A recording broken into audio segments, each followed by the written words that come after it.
Hi there, my name is Luke, and I work here at Evergreen. Now, even though I have a human name, my friends here call me by my nature name, which is Kingfisher. Today, we're going to share the story of the land beneath our feet here at the Evergreen Brick Works. Now, this is a story that goes way, way back, way before any of us can remember. And what happens in this story has shaped the rocks and the plants and the trees and the animals, and even us. Throughout this story, you're going to hear about a lot of changes, but one thread that connects all the changing chapters of this story is hope. Now, it's hope that's transformed this place we call the Brickworks from an abandoned industrial quarry to a place once again teeming with plants and animals, clean water, healthy soil, and nature-connected people, just like you and me. Now, I'm going to pass things on to my friends Skunk, Bumblebee, and Chickadee, who are going to share this amazing story with you.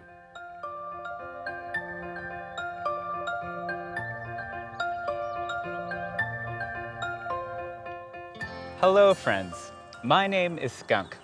Every story needs a beginning, and the start of our story takes us back 400 million years ago to a time when the city of Toronto looked a lot different than it does today. Yes, friends, 400 million years ago, Toronto was covered by a warm, shallow, saltwater sea. This sea was filled with strange creatures like sea lilies, mollusks, and clams. Over the next few millions of years, Toronto went back and forth between hot and cold until about 12,000 years ago, which was the end of our last ice age.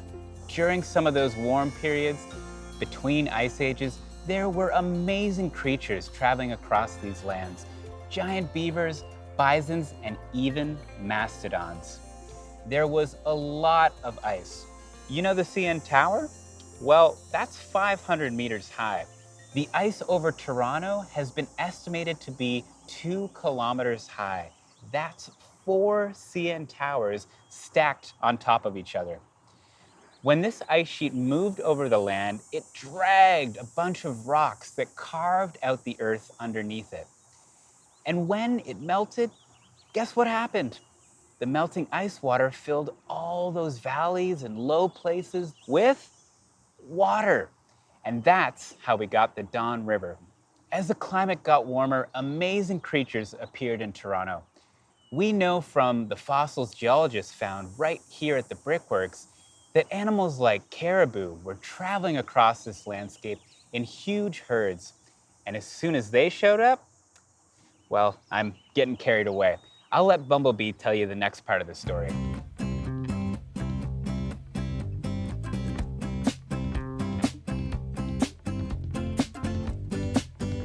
Hi everyone, Bumblebee here.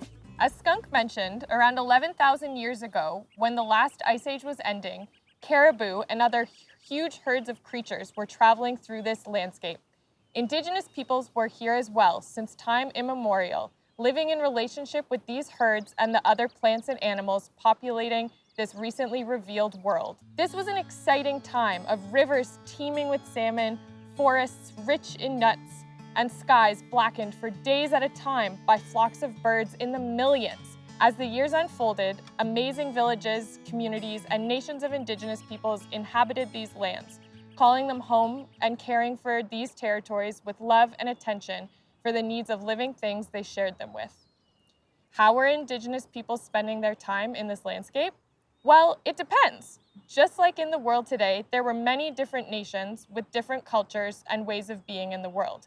But here's a couple snapshots of what some communities looked like at the time.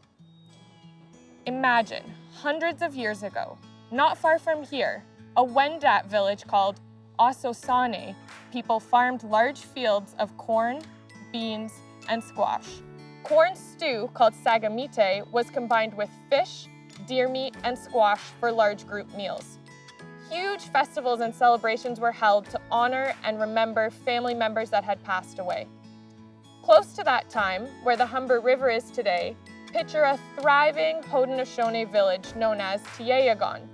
It's been estimated there were over 5,000 residents living in over 50 huge and brilliantly constructed longhouses.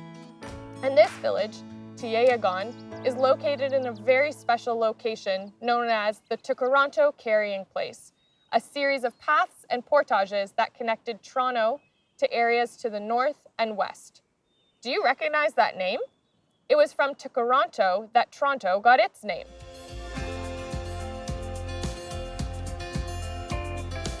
Hi there, my name is Chickadee.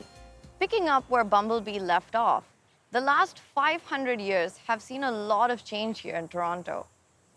It was only about 400 years ago that Europeans started showing up here where the brickworks and Toronto is today.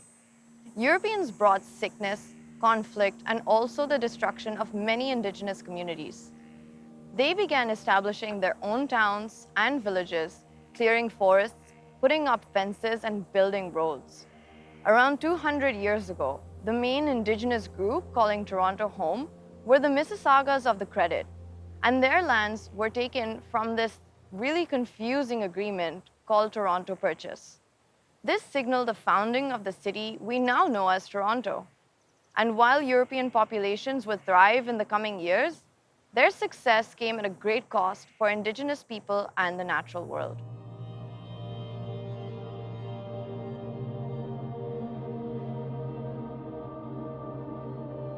Imagine just 100 years ago.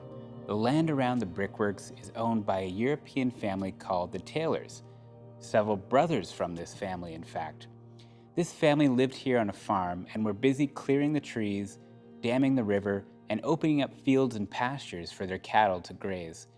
One day, when digging a fence, one of the brothers encountered some very thick muck when trying to put in a post.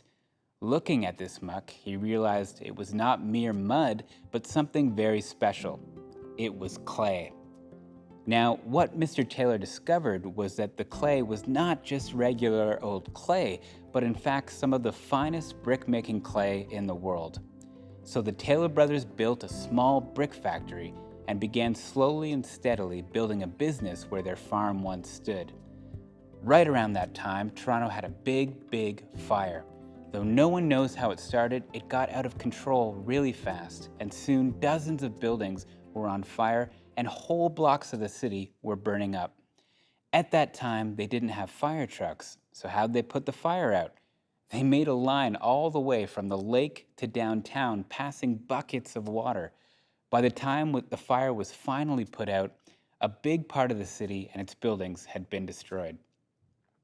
After the fire, no one wanted to see that happen again, and the people of Toronto made a rule: no more building houses out of wood. They put their heads together and came up with a new material that was more fireproof than wood. Guess what they chose? They chose bricks.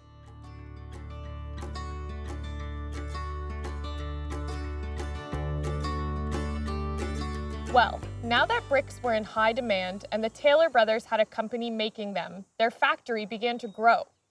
Other factories of all kinds were also popping up all around the brickworks and up and down the Don Valley. Meat and clothing factories were terrible polluters, and many dumped their garbage and waste directly into the Don River. The color of the river turned from blue to brown, and then gray, and then black. The Don River had become so polluted, it even took on a new smell you could pick up from miles away. Around 80 years ago, the Queen of England was planning a visit to Canada, and she told the mayor of Toronto she wanted to visit the Don River.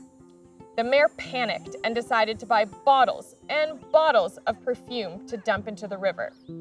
While it might have helped cover up the smell for a little while, it also led to the Don becoming even more polluted.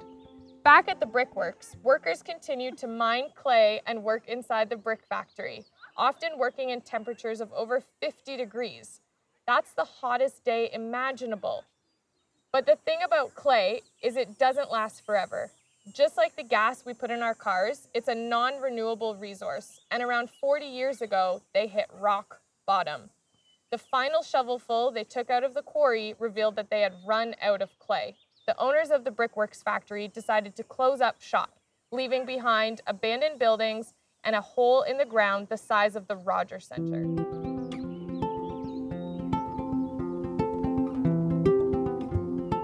After the brickworks was abandoned, it was sold to a condo company who filled in the massive clay pit as they prepared to build an exclusive condo only for those who could afford it. People living around the area, including those interested in helping nature, came together to hold meetings and protest against the building of a condo at the brickworks. And things weren't looking bright until eventually somebody pointed out that the brickworks was a floodplain. A floodplain is a place where water collects when it rains. At that point, the condo project was abandoned. The community had won, but what were they going to do with all the land? Well, those same concerned citizens, joined by scientists, conservationists, and indigenous people who still knew the land best, came together and helped create a park. But it wasn't your everyday park. It was a park built with wild creatures in mind that includes ponds, forests, and meadows, the same habitats that once covered all of Toronto. Gradually, where once sat abandoned mine pit, plants grew and wild creatures like herons, chipmunks, and turtles returned. Then came bigger creatures like muskrats, beavers, deer, and even coyotes, who once again graced the valley with all their howls and yips. As for all these buildings, well, they went through a pretty special transformation as well. Skunk, want to tell our friends about where we work today?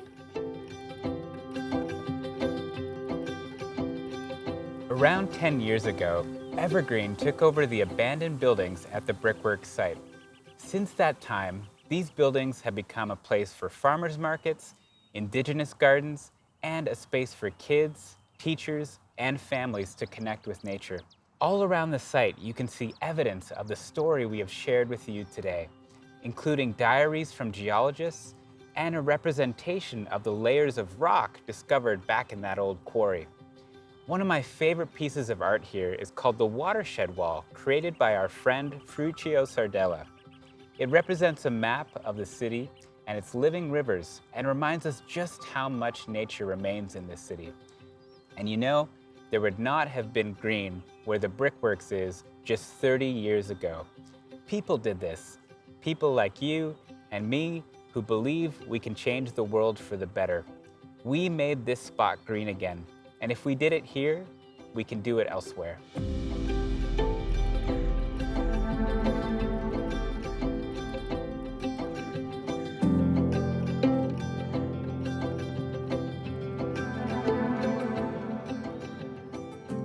Wow. Thank you, Bumblebee, Chickadee, and Skunk, for sharing that amazing story. You know, even though I know the work is not done yet, hearing that story reminds me of what's possible when groups of caring people work together. My friends and I would like to finish this story with an invitation for you to write yourselves into it.